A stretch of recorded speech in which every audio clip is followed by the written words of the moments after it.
Welcome to Click for IB Biology. We're now going to look at the topic of sensory transduction, which means the idea of a stimuli, being turned into a nerve impulse in a sensory neuron.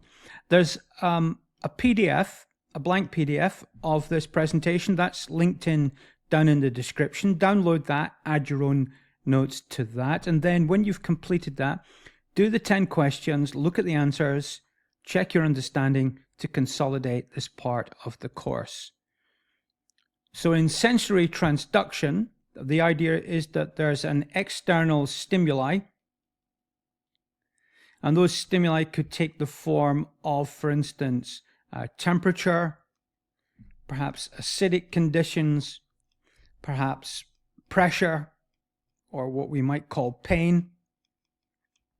And that stimuli is going to be turned into an impulse which will travel along the sensory neuron axon and will finally be connected into the central nervous system through synaptic connections with central nervous system neurons.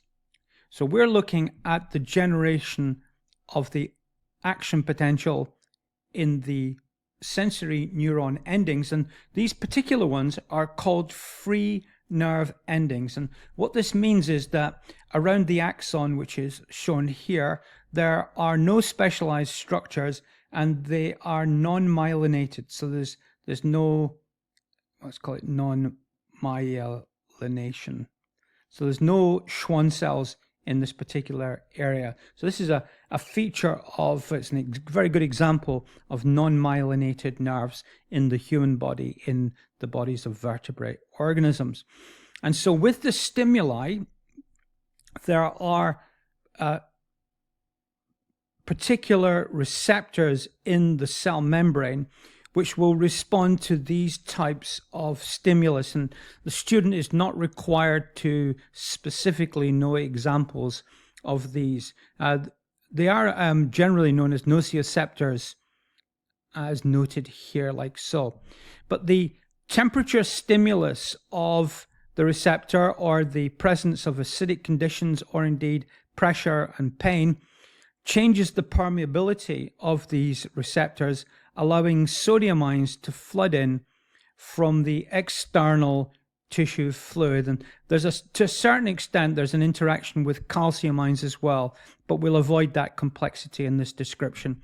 So the stimulus opens up the transmembrane protein channel.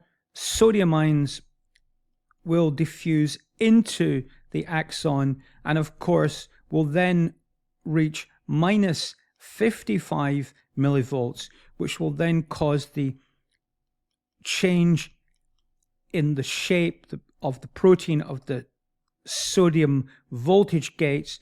They will open at minus 55 threshold, and the sodium ions will diffuse into the axon from the external tissue fluid, creating the action potential, which will then diffuse along the axon towards the central nervous system, like so. Fairly straightforward example of sensory transduction, turning a stimulus into an action potential and transmitting that to the central nervous system. And that completes our study of sensory transduction. In the next video, we will take a look at the concept of emergence and consciousness in biology. There's a chance for you to consciously subscribe to the channel. That would be greatly appreciated. And here's a playlist to summarize all the videos in this particular topic.